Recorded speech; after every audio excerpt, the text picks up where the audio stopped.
Bismillahirrahmanirrahim. Alhamdulillah. Wassalatu wassalamu ala rasulillah. Hurmatly musulman bir toğanдар.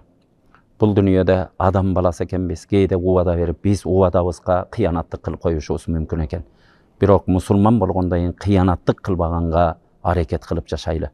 Бұл қиянаттық қылба Алла Тааланын ақылағы болып есептелінеді. Пайғамбардың ақылағы болып есептелінеді. Ар біребіз пайғамбардың ақылағы менен ақылақтанған арекет қылалы. Кимге сөз беребиз бе? Кичикей нерсени сөз берсек дагы ошону кыянат кылбайын деп ошону аткарганга аракетибизди кылалы.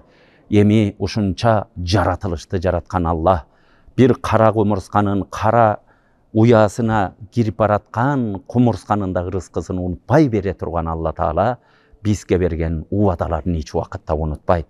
Куранда Алла Таала кээ бир жерлерде уада кылган жерлери бар. Биринчиси фалкуруни азкурукум. О пенделерим, силер мени эстегиле, мен силерди эстейин дейт. Биз Алла Таала дайыма бизди эстеп турсун. Бизге Алла Таала ушундай мээрим төгүп турсун деген ниетибиз боло турган болсо, дайыма Алла Тааланы эстейли. Баскан турганыбызда машиненин рулунда кетип атабызбы? Аллахым, ушуну минимат кылып мага берип атасың. Үй бүлөгө келгенде балдарыбыз чуркап келип атса, Кудайым ушу үндөрү периштеге окшогон балдарды мага насип кылгансың. Ушу жумшак төшөктөрдү мага насип кылгансың. Тамак ичип ушу жерден тамактын даамын билип өткөрүп атсак, Аллахым, ушуну да сен бергенсиң. Адамдар ушу тамактын даамын биле албагандар бар, мага билгизгенсиң. Намаз окуп атсак да Кудайым 6 санымды аман кылдың, мечитке алып келдиң, өзүңө сежде кылып атам деп дайыма ар бир секунд Алла Таала эсибизде болуп, шүгүр кылып Алланы эстеп жашасак, Алла Таала дайыма бизди эстейт. Экинчи нерсеси ла-ин шакартум ла-азиданнакум.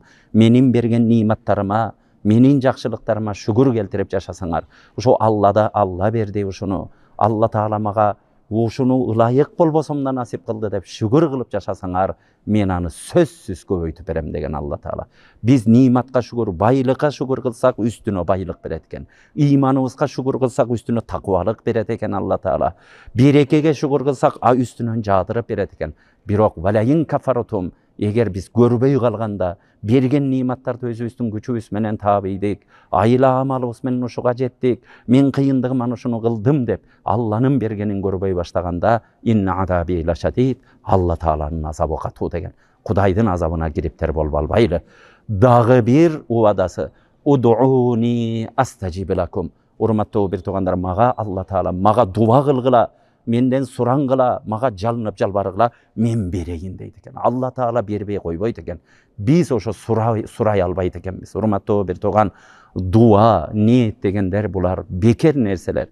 Ошо бекер нерсени да кыла албайт экенбиз. Бесплатный нерсени кыла албайбыз. Ага бирөө акча сурап аткан жок. Жакшы ниет кылып, жакшылыктарга жетем деп Алла Тааладан отуруп алып сурасак, ким бизге мешайт этип атат?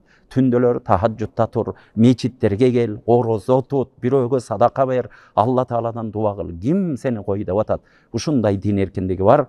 Дуа кылып жашайлы, Алла Таала бергенге даяр. Алла Таала эч убакытта кыянат кылбайт.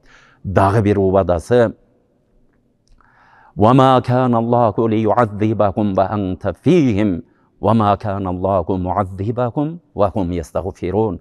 О Мухаммад, сен арасында болгон коомду мен эч убакытта азаптабайм дейт. Биз пайгамбарыбызды арабызда кылыш үчүн эмне кылышыбыз керек? Пайгамбарыбыздын сүннөттөрүн кылышыбыз керек. Басканыбызга, турганыбызда, жегенибизде, ичкенибизде пайгамбар кандай кылса ошондой кылалы.